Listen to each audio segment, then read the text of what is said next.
So tomorrow starts work from home for the next few days, at least anyway, at Kansas State, right? So Correct. what's that entail, and what is that going to mean for your frontline team? Yeah, so outside of working remotely, working at home, we have plenty of those that do it intermittently throughout the year. But the biggest piece of this was actually we pulled everyone from air travel last week. And I think that even if someone were want to get into a car and go out west or head to Kansas City, I think that there's still a lot of apprehension from our donors to want to meet one-on-one anyway. And so obviously we've got a challenge there. And the beauty of this challenge is that it comes in the year 2020, where we have some really neat tools that allow us to deliver a face-to-face personal visit in the digital format. So we've had a nice little test lab with our digital development officers for just over, not even quite a year yet. Our first one was hired in April of 2019. So, I think what we've learned from that is the ability to create urgency where there isn't any is really at the forethought of getting a visit in this digital manner. But to kind of talk through what our process has been thus far, first and foremost, we've added with our downlines a sort of, lack of a better term, it's a town hall meeting twice a day at 10 and 2. We believe that if we can get them to be productive 4 or 5 hours out of the day, that'll be a big win for us. I know, Mike, you work from home and are probably, if Brent's listening, probably 10 or 12 hours a day. You're knocking it out. Oh, at least. If Brent's listening, it's definitely at least 12. But, I think it's important to have the right expectations of what it is this is going to do. I mean, we always say that we're tough on standards, but compassionate with people, tenderhearted on people. And this is one of those times when we're going to have to do both. And we really just propositioned our staff with this opportunity to be bold, to be innovative, and to really show us what you got when it comes to this digital format. So keeping them honest with those twice a day touch bases. What is it? What are the 10 people you're going to reach out to? Is that going to be like a phone call? Is that live chat? Is that video call? Yeah, it's going to be a video call with all of us there. One of our key themes here at Kansas State is to steal visits from one another. What we mean by that is ask your colleagues, what is it that is working for them? Tell me about this donor objection that you've overcome. And really, you can turn 150 visits a year into 300 pretty easily as long as you keep that conversation going. Mm-hmm. It's important for me and my team to do exactly that twice a day, to talk about in this intermediary period when we're at home, what's working, what isn't, and what are the nuanced ways that we can continue to reach out to our folks and be sure that donors are engaged in a way that's meaningful to them in this time. Because we do believe that they'll still be the most generous people that are out there. That's all of our donors, right? So giving them that opportunity to engage is important to us. So we do want to steal from one another via the video channel, and be sure that we're giving everyone their due time. We all know that these are sort of difficult. You talk over one another and those sorts of things. So important to have rules of engagement when we're saying this, almost like it's a hearing at Congress, right? Like, these are your 5 minutes. You relinquish them if you want, but they're all yours. So just kind of putting up things like that to ensure that everybody's contributing and feels like they're engaged in that conversation. And actually, some fun things have happened already. People had some trips already scheduled. People were on the calendar, and they actually reached out to a couple of them and actually harvested some digital over the phone visits. And so we've relaxed our standards on the definition of a personal visit at this point, called it a substantive contact, a measure that we've already utilized with our digital development officers. So know that it works and know that we can still get a lot out of those interactions. So previously, in order to count on your metrics, it had to be an in-person visit for your frontline fundraisers, but taking I have a hard time saying the word substantive. Substantive. Yeah, Taking sure. those substantial There it is. Yeah. interactions that the digital development officers who don't generally travel, who are doing work from their offices and doing meetings like this, Mhm. taking that and saying, okay, this now counts for your activity goals. That's right. And while it is, we don't expect there to be as high of a production value to those. We also believe that we can get a lot out of it, and we don't expect 150 of those to be completed this year, right? We relax that a bit. We don't actually know to date what it is and how it is. We will apply a meaningful metric to this, but we have relaxed it and allowed them that if I can read a contact, and it might as well have been knee to knee, eye to eye, I'm okay with it, right? If we're getting the answers to the questions we need to drive a philanthropic conversation on behalf of K-State, we're good, right? So we're going to call that a win. So, and to your point earlier, like, some donors may not want to meet one-on-one. So this is really making it about the donor. I mean, if they want you to be there, that's different. You can't do that at this time, but it can fit it around their schedule, make the meeting a little bit shorter, or make it, a little more casual, for them, easier for them to attend. Yeah, it's a lot more casual. We are aware that there are certain of those that will have a little apprehension to the video portion. But obviously leaving the phone open up for them and just being honest, I think it's to say, if I was there in person, these are the questions that I would ask, and that sort of disarms them a little bit over the phone. Our DDOs have said that same thing. It's like, well, when a frontline officer is buying you a cup of coffee, this is what it is you might expect to hear from them. So I'm just going to sort of do that over the phone, right? And that's allowed for us to really hear them out and say, oh, okay, this is the same sort of thing. And to that end, this is based on a study that was done, I think, went on behalf of a surveying company, and it was an A/B test. They sent out this survey. They said, if you complete this survey, we'll send you $2. And then with the B group, they sent them $2 and said, please fill out this survey. And those that actually received $2 filled out the survey.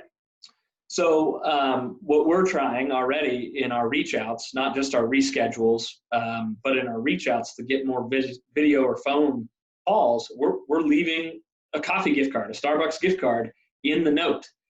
So, I mean, it's $500 to fly here or from here to anywhere. So that's a lot of cup of coffee, that we can sort of pre-purchase and let them know, look, if I was there in person, I'd gladly buy you lunch or coffee.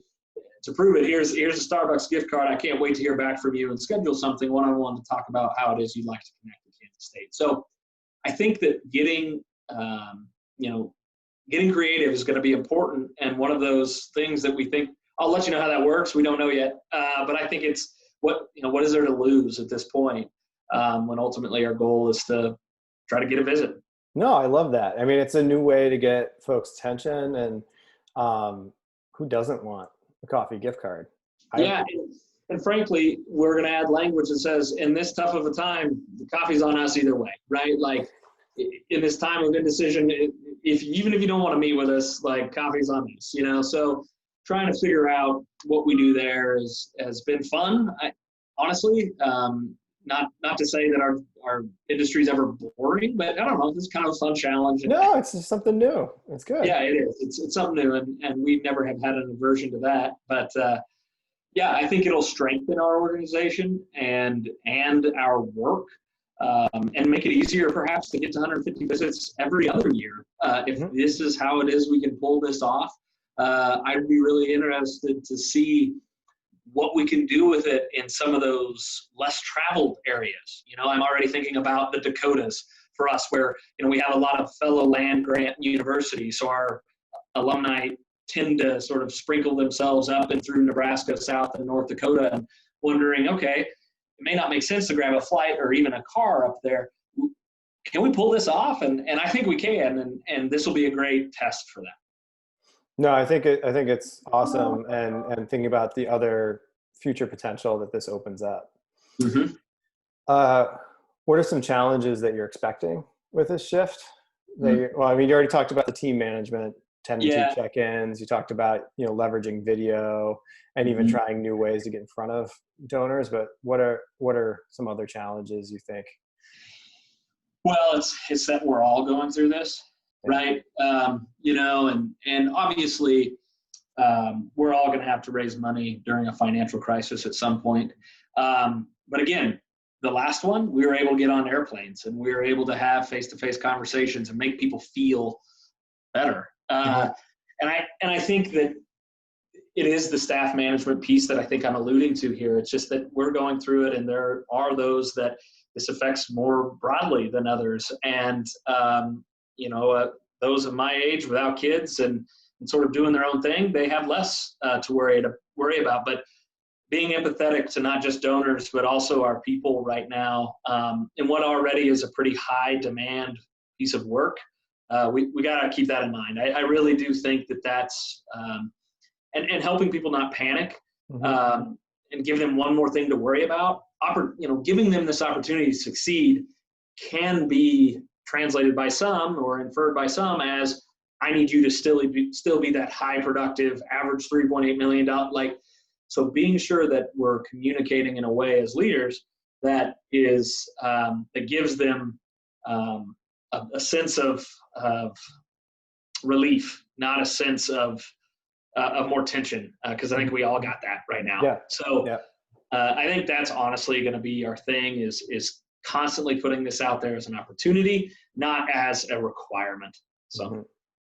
Yeah, it's been really neat to kind of watch the whole, so our company Evertree shifted to entirely remote work last Wednesday. And, just seeing, we use Slack for internal communication, and seeing, everyone in there, like sharing recipes, like sharing like news stories, even like today we're talking about the best home espresso maker, because you don't want to go out, you don't want to, if you want to stay inside, you want to be able to still have the nice things that you want, and be able to make that at home. So that's been really good, but also seeing like leadership chime in, or like sitting on phone calls with Brent and his kids, or Niall, our COO, and his kids.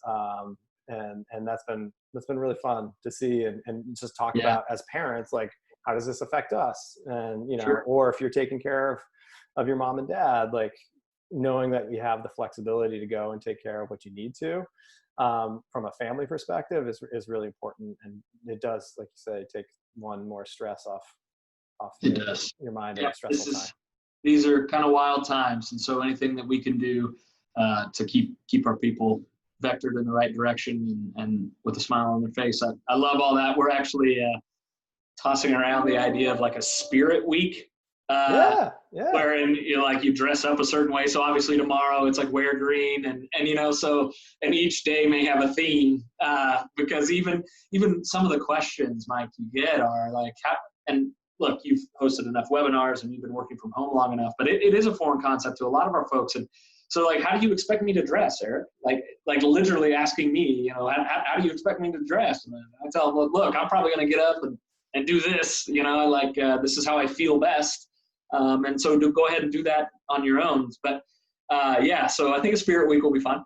But, it's there's that whole piece of that. A culture of ours, like ours, is so predicated on the connections we make here. And so finding out how we also deliver that, is, again, a great experiment, great test. So. Well, if you guys do the Spirit Week, I would love to see some photos from that. We'll post and reshare, retweet. That'd be awesome. Will do. How are you talking with donors right now? What are they? I mean, I'm sure they're asking about what K-State is doing. How are you talking about, also just, giving in this financial climate, all that? Yeah, right. So I think what's, again, the best part about those that are philanthropic is exactly that. They are some of the most generous and caring folks. So I think the most important part is to not act like none of it's happening, right? And the fact that it's happening to all of us, and creating that sense of urgency where there isn't any, frankly, we've got a built-in reason to check in with people now. We also have a built-in reason why it is our proposals and portfolios should be the cleanest they've ever been, right? We're grounded and have this great opportunity to touch base with each and each and every one and get it updated. When do we think that bad boy is going to close? Use all your contact reports in. Oh yeah, if anyone doesn't have their contact reports in by the end of this week, we got problems. But it's that's how we're talking. We're being honest, right?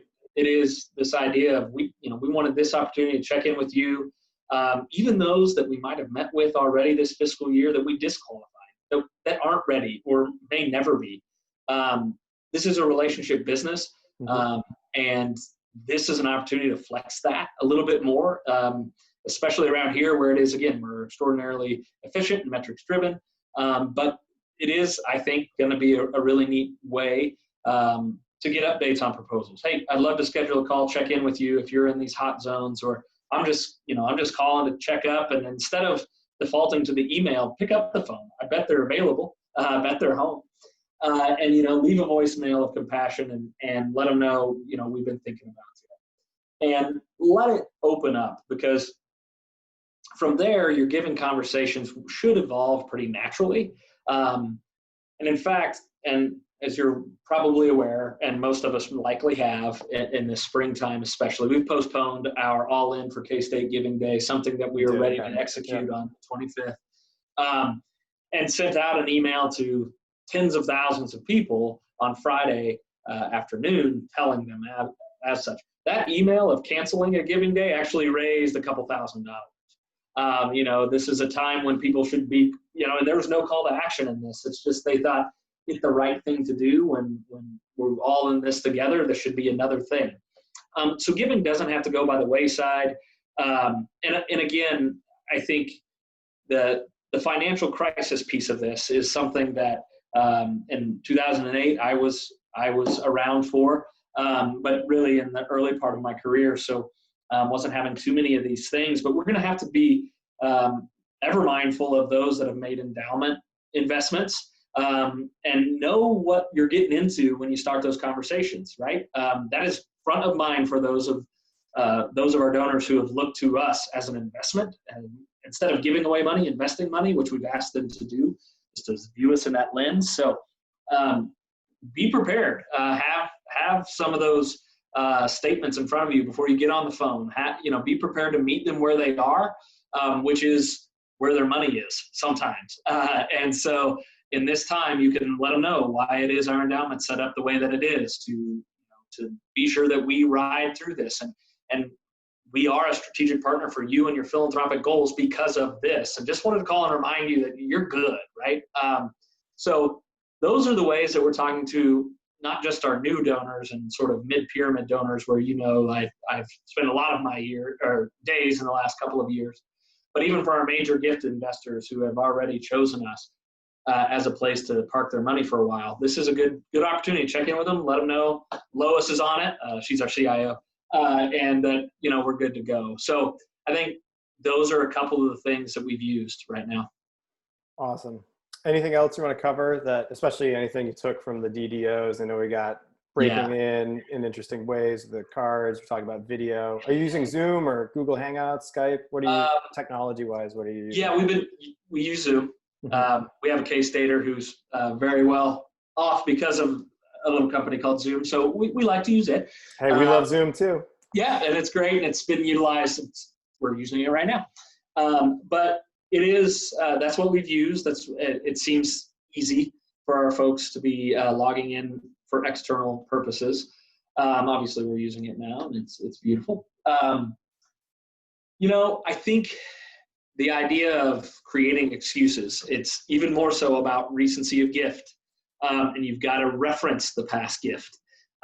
It's the whole idea that it's personalized and from a person. You and I have talked about that pretty specifically before, but it's one thing to use a merge field to say, oh, hi, Mike. It's even more so to say, hey, Mike, it's Eric, and I remember you from this, and this is why I want to talk to you, me, to you. So I think all those things we have to be even more cognizant of in this time. And we got the time to do it, which is also kind of nice in that way. So awesome. Cool. Well, thank you so much for sharing, and yeah, man. Really appreciate you guys and your team.